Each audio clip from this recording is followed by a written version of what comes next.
আমি Sohel, welcome to my blog. আমি আমার দেশি মুরগি, ফার্মি মুরগি, টার্কি এবং ফ্লাইং কবুতর, ব্লিডিং কবুতর, দেশি বিদেশি যত হাঁস মুরগি আছে সবগুলোর ভিডিও আপনাদের সাথে শেয়ার করার চেষ্টা করি এবং এদেরকে কি খাবার দিই, তারপরে কি মেডিসিন খাওয়াই, সবগুলো ভিডিও আপনাদের সাথে একটা একটা করে আমি নিয়ে আসি। তো আজকে হচ্ছে যে একটা গুড নিউজ আছে। গুড নিউজ হচ্ছে যে আমার এই যেটা রয়্যাল টার্কি দেখতেছেন, রয়্যাল টার্কি আমি দুইটা নিয়েছিলাম। তার ভিতরে হচ্ছে যে একটা ফিমেল আর একটা হচ্ছে যে মেল ছিল। এটা হচ্ছে যে মেল রয়্যাল টার্কিটা। এই টার্কিটার সাথে ব্রাউন কালারের যেটা, ওইটা হচ্ছে যে ফিমেল ছিল। ওইটা 3-4টে ডিম দেওয়ার পরে যে আমার যে ভাইরাসটা এসছে, ভাইরাসে আক্রান্ত হয়েছে, ও সারভাইভ করতে পারে নাই। দেন ওটাকে আমি পরে জব করে দিছি। আর হচ্ছে যে এখন আছে শুধু হচ্ছে যে এই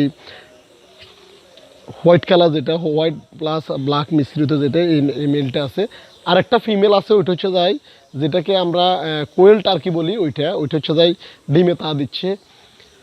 আর এর আগের বেসের যে দুইটা ছিল আমার হচ্ছে যাই কোয়েলের মধ্যে, ওইগুলোর মধ্যে হচ্ছে যাই বেশিরভাগ ডিমে আমার নষ্ট হয়ে গেছে। তার ভিতরে 4টে বেবি মোটামুটি একটু বড় হয়েছে। ওইটা হচ্ছে যাই যেই দেশি মুরগি দিয়ে ফুটাইছে, ওইটার সাথে আছে এখন। আর হচ্ছে যাই আমার ওই যে একবারে টার্কির পিছনে দেখতেছেন দুইটা মাস্কুবি চীনা হাঁস, যে দুইটা, ওই দুইটার মধ্যে হচ্ছে যে মেলটা দীর্ঘদিন বাইরে একা একা ঘোরাঘুরি করলো, যেহেতু ফিমেলটা ডিম দেওয়ার পরে 21 দিন তো হচ্ছে যে মুরগি দেয়, আর 28 দিন চীনা হাঁসের ডিম হচ্ছে যে 28 দিন তা দেয়, 28 দিন পরে ফুটে। এরপরে 28 দিন পরে ফুটার পর আমি 7-8 দিন ওদেরকে রাখলাম বেবিগুলোকে, যাতে টেম্পারেচার ঠিকভাবে দিতে পারে। যেহেতু আমার কাছে সেন্সর বা অন্য কিছুই নাই, আমি এইগুলোকে এই জন্য হচ্ছে যাই ওইভাবে করি আর কি রাখছি। আর এরপর হচ্ছে যাই যে গুড নিউজ যেটার কথা বলছি আমি, ওইটা হচ্ছে যাই আজকে সকালবেলা দেখতেছি যে আমার এই রয়্যালটার একটা বেবি ফুটছে, আর বাকি 4টে ডিমে নষ্ট হয়ে গেছে। ওই ডিমগুলো হচ্ছে যাই ফেলে দিছি। আর হচ্ছে যাই এর সাথে যে রয়্যালটার সাথে ব্রাউন কালারের যেটা ছিল, ওই ডিমটাকে হচ্ছে যাই কিছু মুরগির নিচে বসে দিছি, দেখা যাক কয়টা বেবি বের হয়। আর এই বেসের সাথে যে 5টা ডিম দেওয়া হয়েছে, তার ভিতরে 4টে ডিমে নষ্ট হয়েছে, তার ভিতরে একটা বের হয়েছে, ওইটা হচ্ছে যাই হোয়াইট কালারের আর একটা মেল ছিল, ওটা হচ্ছে যাই হোয়াইট। এখনও পুরোপুরি বোঝা যায় না আসলে এটা কি রয়্যাল আসে নাকি হোয়াইট কালার আসুক আর রয়্যাল আসুক, তবে হচ্ছে যাই এই মেলটারে বেবি। কারণ হচ্ছে যে ওই হোয়াইট কালার যেটা, ওইটা তখনও ব্লিডিংয়ে আসে নাই, ওইরকম বয়স হয় নাই, প্রাপ্তবয়স্ক হয় নাই।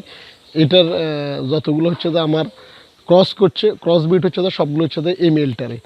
তো এর মধ্যে হচ্ছে যাই কিছু বাচ্চা ফুটছে, কিছু বলতে হচ্ছে যে 4টে অলরেডি আছে, আর একটা তো ফুটছে। এটাকে এখনও আমরা আলাদা করি নাই, যে মুরগি যেটা নিচে ফুটছে ওইটার সাথেই আছে। আর উপরের বেসতে আমার যে কিছু 10টা বেবি ছিল, এগুলোর মধ্যে হচ্ছে এগুলো নিচে আসে ঘোরাঘুরি করে, এই যে দেশি মুরগি এগুলো। এখানে আমি 5টা দেখতেছি, এদেরকে 4টে খাবার দাও। এখানে আমি 5টা দেখতেছি। তা আমি আসলে দেশি মুরগি বলেন, ফার্মি মুরগি বলেন, টোটাল এগুলোর হচ্ছে যে কীভাবে আপনারা খাবার ব্যবস্থা। আর হচ্ছে যে আমার আরেকটা গুড নিউজ আসলে সাথে সাথে আরও 2-1টা আছে, যে মুরগিগুলোর মধ্যে হচ্ছে যায় এই মুরগিগুলোকে ভ্যাকসিন দেওয়াটা হয় নাই, কিন্তু হচ্ছে যায় অন্য যে অ্যান্টিবায়োটিকের যে কোর্সটা, ওইটা আমি করাইছিলাম ছোটো থাকতে। এর পরের জেনারেশন যেটা আছে 15টা বেবি আছে, ওই 15টা বেবিকে আমি ভ্যাকসিন করাইলাম। তারপরে হচ্ছে যায় অন্য যেগুলো করার দরকার ওইগুলো সবগুলোই করা হয়েছে। এই যে এখানে দেখতেছেন আপনারা 6টা আছে, 6টা টোটালি 10টাই বাইরে নিচে ঘুরে করে, এবং মাগরিবের কাছাকাছি টাইমে ওরা উঠে যায় দাপ্পির মধ্যে। যেহেতু আমার 2টা দাপ্পি আছে, 2টার মধ্যে হচ্ছে যায় একটার মধ্যে হচ্ছে ওরা আছে। আর একটু বড় হইলে ওদেরকে আমি নিচে অন্য দেশি মুরগি, ফার্মি মুরগি বা হাঁসের সাথে, টার্কির সাথে রেখে দিব। আর একটু বড় হওয়ার জন্য আসলে অপেক্ষা করতেছি। তো এদেরকেও আমি পর্যাপ্ত পরিমাণে ঘাস এবং যে খাবারটা কবুতরের যে মিক্সটা, হুমা মিক্স, ওইটা দেওয়ার চেষ্টা করতেছি। তারপর হচ্ছে যে খুব শীঘ্রই দেখবেন আপনারা, যেহেতু আমাদের অত্র এলাকায় এখন ধান এবং ভুট্টা উঠে গেছে, আমি কিছু ধান এবং ভুট্টা সংরক্ষণ করব এদের জন্য, এদের খাবারের জন্য। আর হচ্ছে যায় ওইখানে গুড নিউজ যেটা বলতে লাগছিলাম, ওটা হচ্ছে যায় যে দেশি মুরগি একটা আপনাদেরকে অলরেডি দেখাইছি যে আমার ফার্মগুলোর সাথে একটা কক আসছিল, কক একমাত্র ফিমেল ওইটাই ছিল।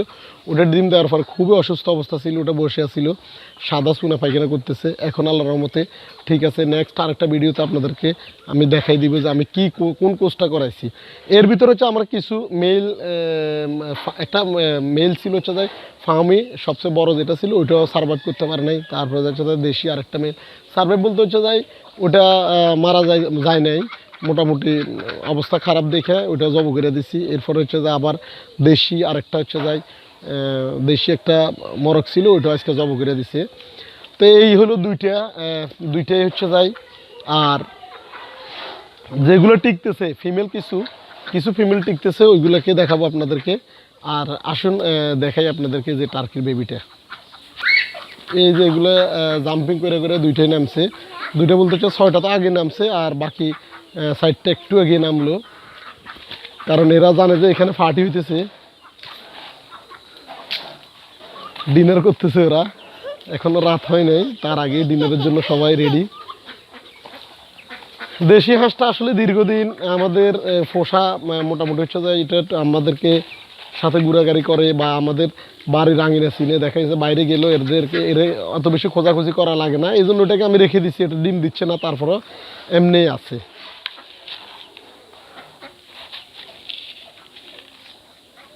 এই খাবারটা অনেক বেশি পছন্দ করে, ওটা আমি অত বেশি দিই না, কারণ হচ্ছে যে ওইটা যেহেতু ব্রয়লার মুরগির জন্য খাবারটা তৈরি হয় মূলত। এটা হচ্ছে যে মাংসর জন্য খুবই ভালো। এটা হচ্ছে আমি সামান্য কিছু 2-3 কেজি দিই, হয়তো 10 কেজির সাথে 2 কেজি দিই বা 1 কেজি দিই। আর হচ্ছে যে বেবিগুলোর কথা বলছি যে 10টা টোটাল, 1 2 3 4 5 6 7 8 9, আরেকটা মেবি উপরে হইতে পারে। এখন এখানে 9টা আছে। আর হচ্ছে যে ওই যে ফার্মি যেটা দেখতেছেন আপনারা টার্কির পিছনে, ওইটা দেখতে সাইজে অনেক ছোটো, কিন্তু ওইটা ডিম দেওয়া শুরু করছে অলরেডি। ডিম দেওয়ার জায়গাটাও অনেক সুন্দর একটা জায়গা, ডিম দেয়। এই যে কিউট, একবারে খুব সুন্দর একটা বেবি। এটা হচ্ছে কিউটের ডিব্বা, দেখতেছেন ডাকতেছে। 72 ঘন্টা পর্যন্ত আসলে বেবি ফুটার পরে মুরগি বলেন, তারপর হাঁস বলেন, বিদেশি মুরগি দেশি মুরগি সবগুলোই এদের 72 ঘন্টা পর্যন্ত নাভির মাধ্যমে এদের খাবার খায়। এটা হচ্ছে শুধু তা দিলেই হয়। 72 ঘন্টা পরে হচ্ছে যে আমরা স্টেটারটা দেওয়া শুরু করি। তো এটাকে আমি আসলে খুব যত্ন করে বড় করার চিন্তা ভাবনা আছে। দেখা যাক, যেহেতু এরা ছোটো অবস্থা অনেক ছোটো থাকে, নরম থাকে। এই যে দেখেন এটার বেবি,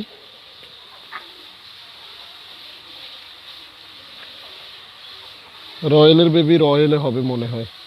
আমার এখানে সবচেয়ে বড় টার্কির মধ্যে হচ্ছে তো ওইটাই, রয়্যালটা। ওটা প্রায় 9-10 কেজি হবে মেবি।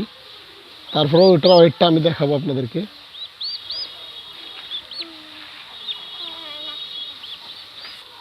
এই তো এই ছিল আজকের ভিডিও। দেখা হচ্ছে পরবর্তী আরেকটা ভিডিওতে। ততক্ষণ পর্যন্ত সবাই ভালো থাকুন, সুস্থ থাকুন। যারা আমার চ্যানেলটিকে সাবস্ক্রাইব করছেন তাদেরকে অসংখ্য ধন্যবাদ। যারা এখনও সাবস্ক্রাইব করেন নাই, এরকম ভিডিও বা কীভাবে আপনি দেশি মুরগি বা ফার্মি মুরগি, টার্কি এগুলো লালন পালন করবেন, এই সমস্ত ভিডিও নিয়ে আপনাদের সামনে আমি হাজির হব। এবং যারা সাবস্ক্রাইব করেন তাদেরকে আবারও ধন্যবাদ জানিয়ে ভিডিওটা এখানে শেষ করতেছি। আসসালামু আলাইকুম।